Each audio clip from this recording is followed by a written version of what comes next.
여러분 안녕하세요, 롱장입니다. 주말 잘 보내셨어요? 전 오늘 영상을 통해서 여러분이 저를 비난을 넘어서 욕을 하실 거를 당연히 유튜버로서 평소에 감내해야 되는 부분이 맞지만 이번 영상은 특히 제가 감내한다는 걸 미리 말씀을 드릴게요. 왜냐면 듣고 나서 많은 분들이 공감을 못 하시거나 왜 저렇게만 생각을 하지라고 생각하실 거예요. 왜냐면 저도 대화를 해보니까 제 생각이랑 같이 생각하시는 분도 계시지만 다른 분들도 많고 역사가 증명했듯이 제 생각대로 될 때도 있고 전혀 다르게 될 때도 있더라고요. 그러니까 다양한 의견이 받아들여지는 사회가 좋은 거니까 이 부분에 대해서 미리 좀 공지를 드리겠습니다. 이건 뭐냐면은 월세 전세 얘기 좀 해볼 건데 앞으로 지금 젊으신 분들 있죠. 2030이 좀 꼭 좀 들어주시고 부동산에 대한 결정을 할 때 요것만큼은 좀 알고 하자. 이런 취지에서 영상을 만드는 거예요. 같이 한번 보시겠습니다.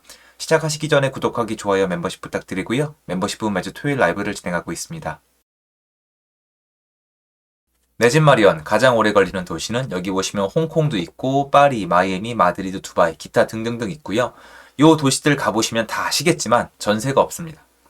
요새 전세에 대한 얘기가 되게 많아요. 특히 전세 시스템이 없어져야 된다는 얘기가 굉장히 많이 있습니다. 없어져야 되는 이유가 있다면은 이게 왜 생겼는지, 누가 만들었는지, 그리고 여태까지 왜 지속이 됐는지를 일단 알아야 없어져도 될지 말지를 알 수가 있겠죠. 꼭 필요한 물건인지, 이제 없어져도 되는 물건인지 파악을 해야 되니까요. 여러분 어디서 한번 읽어보시거나 들어본 적 있으세요? 전세 시스템, 이 전세 제도가 누가 만들어서 어떻게 만들어졌는지. 저도 모릅니다. 왜냐면 책에 되게 많아요. 전세가 어떤 거다, 어디서 만들어졌다라는 얘기가 있는데 자세히 읽어보시면은 어디서 만들어졌다라는 설이 있다라 이렇게 표현되어 있어요. 그러니까 전세는 뭐다, 누가 어떻게 만들었다가 아니라 이러이러한 얘기가 있다라는 정도로 설명이 됩니다. 무슨 말이냐? 자연 발생했다는 거예요. 왜냐면 누가 만들었으면 쉽잖아요. 어느 대통령이 만들었다, 어떤 사람이 만들었다, 어느 은행에서 만들었다, 이게 아니라 만들어졌다는 설이 있다는 건 우리 시민사회 내에서 자연 발생했다는 겁니다. 이게 찾아보면 여러분 예전에 우리가 지금 너무나 당연하게 생각하는 거 뭐가 있죠? 금융실명제가 있죠. 그리고 이전에 우리가 너무 당연하게 생각하는 우리의 사업자 대출, 담보대출 이런 거 있잖아요. 잘 안 나왔어요. IMF 전에는 개인이 대출을 받는 게 지금이랑 좀 개념이 달랐어요. 그래서 그때 기업들이 많이 성장하고 개인들은 그에 비해서는 덜 성장을 했죠. IMF가 끝나고 나서 기업에만 대출을 해준 게 사고가 터졌으니까 개인한테도 많이 풀었죠. 예전에도 개인한테도 해줬지만 지금이랑은 달라요. 다시 얘기해서 예전에는 경제 시스템이 달랐단 말이에요. 개인이 개인한테 돈을 빌리는 게 대중화가 돼 있었어요. 그 증거로 여러분 요새 지금 여기 보시는 분 중에 댓글 달아줘 보실래요? 개인 모임 하시는 분 댓글 달아주세요. 여러분 우리가 서로 공부하기 위해서 개인 모임 하시는 분 계세요? 저 어릴 때는요, 개 모임이 어마어마하게 대중화돼 있었고요. 개주가 먹고 튀는 상황도 많았고 고소고발도 많았고 이걸로 돈 불린 분들 많았어요. 개 모임 잘하면요, 1년에 금리가 10%가 넘었었습니다. 10%가 뭐예요? 20%짜리도 있어요. 그땐 1부, 2부 이렇게 따졌거든요. 지금 여러분 생소하시죠? 2030 여러분 생소하지 않으세요? 개 모임? 그런 거예요. 전세 제도는요, 여러 번 말씀 중에 맞는 게 뭐냐면 제가 이렇게 표현해도 될지 모르겠어요. 원시적인 거예요. 그냥 살다 보니까 자연스럽게 생긴 거예요. 전세제도는 누가 만들었는지, 누가 어떻게 만들었는지 모르고요. 서민과 서민 사이에 만들어진 동거래예요. 그래서 지금 원희룡 장관님이 하는 말씀 중에 개인 간의 사적 거래에 국가가 관여할 수 없다는 얘기는 사실 틀린 얘기는 아니에요. 전세 거래는요, 개인 간의 사적 거래예요. 근데 여러분이 국가가 나서야 된다고 말씀드린 이유는 전두환이나 아니면 노태우 정권을 거치면서 임대차 특별보호법이 만들어졌고 전세 제도가 개인 간의 거래인 채권에서 물권화 시스템을 일부분 옮겨갔기 때문이에요. 다시 얘기해서 국가에서 개입한 시스템이에요. 너무 활성화됐으니까. 여러분 생각대로 이게 주거에 대한 거잖아요. 서민의 주거 문제에 관한 거기 때문에 국가가 나섰고 개인 간의 거래를 국가가 시스템을 만들어 놨다. 그게 임대차 특별보호법이다. 이렇게 생각하시면 되기 때문에 국가가 이미 나선 편이에요. 하지만 그 본질은 개인 간의 사적 거래가 맞습니다. 다시 얘기해서 전세제도는 자연 발생했고 우리가 만들었다. 자, 그러면 왜 안 없어졌을까요? 어른들께 여쭤보면은 지금이야 달라서 그렇지 왜 다른지 말씀을 드릴까요? 시간이 오래 지났잖아요. 저한테 이런 말씀을 많이 하세요. 야, 얼음공장 너는 가짜다. 왜 그러냐면은 회사원이 평균 월급이 300만 원에서 500만 원 사이다. 공무원분들은 200, 300으로 시작하는 분들도 많다. 이 사람이 몇 년을 일해야 서울 아파트를 살 수 있냐? 이게 말이 되냐라고 해서 제가 답변을 이렇게 했어요. 그 부모님 뭐 하시는데요? 라고 물어봤습니다. 이게 나빠요? 아니, 여러분 예를 들어서 공무원분이신데 예를 들어서 1년에 연봉이 4천이에요. 근데 아버지가 성형외과 원장님이세요. 아니면 건설업을 크게 하세요. 아니면 되게 성공한 사업가나 아니면 하다못해 전문직이세요. 은행장이세요. 시간이 쭉 흘렀잖아요. 그러니까 처음부터 가지고 시작하는 돈이 다르단 말이에요. 그래서 불균형이 심화가 되고 불평불만이 있고 좌파 우파 나뉘고 이렇게 됐다고 저는 생각을 하거든요. 근데 결론을 내면은 집을 살 수 있는 분들은 사고 못 사는 분들은 못 사는 사회가 된 건 맞아요.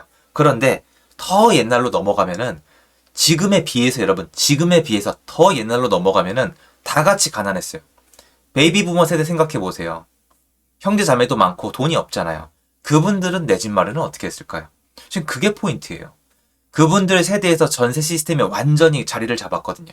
그분들은 전세로 시작하는 분들도 있지만 월세로 시작을 해서 돈을 이렇게 모아가지고 전세로 들어가서 전세로 굴리다가 매매로 갔어요. 거의 대부분 전세 매매 또는 월세 전세 매매였거든요. 쉽게 얘기하자면 전세는 징검다리예요.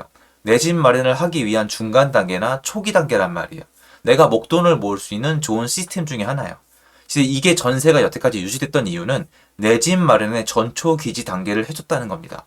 그런데 요새 젊은 분들이 저한테 뭐라고 하시냐면은 야 전세 시스템 못 믿겠다. 월세를 좀 더 주더라도 나 더러워서 그냥 월세 살겠다. 전세 집주인 못 믿겠다라는 말씀을 하시는데 제가 오늘 영상을 통해서 요 말씀을 좀 드릴게요. 제가 지금 이 얘기 해봤자 와닿지도 않고 헛소리 같고 먼 미래에 이긴 거 맞아요. 저 다 인정해요. 다 인정하는데 제가 정말 오랜 기간 동안에 20년을 향해 가고 있는 이 오랜 기간 동안 공부한 부동산에 제 믿음이란 게 있거든요. 뭐냐면은 좀 더 주더라도라고 말씀하셨잖아요. 월세를 좀 더 주더라도 이게 전세에 비해서 월세가 가성비가 조금 떨어진다고 지금 생각을 하시는 거잖아요. 그런데 여기 나오는 국가들 가시면요. 월세가 감당이 안 돼요. 진짜로 집을 살 수 있는 사람이랑 집을 살 수 없는 사람이 완전히 쪼개진다고 생각하시면 돼요. 근데 우린 그거 절대 지금 못 느껴요. 절대로. 그러니까 예를 들어서 여러분 지금 해외여행 가실 수 있죠.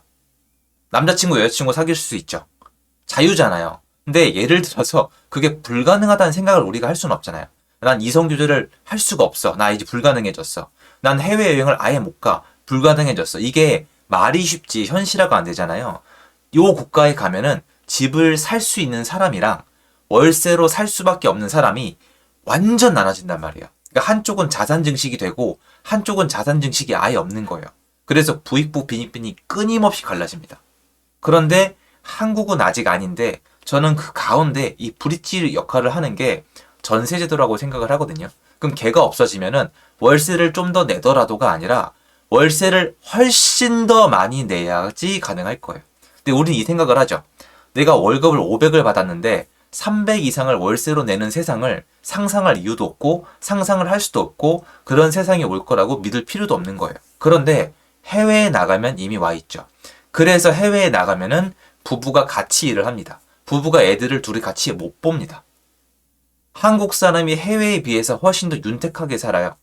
여러분 한국에서 좀 죄송한 얘기기도 하지만 요즘 휴일도 아니에요. 요즘 차 몰고 나가보세요. 노는데 우리 나들이 가는데 가보시라니까요. 공항 가보세요. 해외여행. 한국 사람이 해외여행을 얼마나 많이 가는지 명품 쇼핑이랑 쇼핑을 얼마나 많이 하는지 배달을 얼마나 많이 시키는지 차 타고 놀러 다니는 걸 얼마나 많이 하는지 여러분이 나가서 직접 보세요. 이게 어디 못 사는 국가의 모습이에요. 그러면 남는 돈이 아직 있다는 거잖아요. 그런데 만약에 전세가 없어지고 월세가 찐으로 되잖아요. 월세가 찐으로 되면은 진짜 쓸 돈이 줄어들어요. 거의 이렇게 되고 있어요. 그리고 제가 저번 영상에서 말씀드렸지만 많은 분들이 이 국가에 비해서 한국, 서울이 별 볼 일 없는 후진국이라고 생각하는 분들이 있는데 이건 저는 거의 확신해요. 착각이에요. 이 국가에 가서 살아보시면은 착각이란 걸 알 수가 있어요. 이 도시는 여러분이 멋져 보이는 이유가 드라마에 나오고 휴양지로도 쓰이고 유명한 관광지이기 때문이지 실제로 가서 사는 건 다릅니다. 한국에 사는 건 되게 잘 살 수 있는 조건 중에 하나예요. 근데 그 안에서 여러분들은 지금 자산 증식을 할 수 있는 물건, 소유권을 취득할 수 있는 좋은 단계의 세상에 살고 있다는 생각이 사실 제가 납득이 어렵죠. 비싸다고 생각하시고 이러저러 하니까. 근데 저는 만약에 전세 없어지잖아요. 전세 이대로 없어지면은 미래에는 내 집 마련하기 더 오래 걸리고 더 힘들어질 거라고 생각을 합니다. 어떤 결정을 하든 여러분 몫이지만 그것만큼은 알았으면 좋겠다. 전세 제도가 없어지는 게 절대 좋은 게 아니다. 전세 제도가 없어지는데 지금 월세가 절대 그대로일 리가 없다는 게 제 생각입니다. 요거 전달해드리고 싶었고 젊은 분들에게 좀 전달이 됐으면 좋겠습니다. 좋은 하루 되시고요. 제 영상은 여기까지입니다. 감사합니다.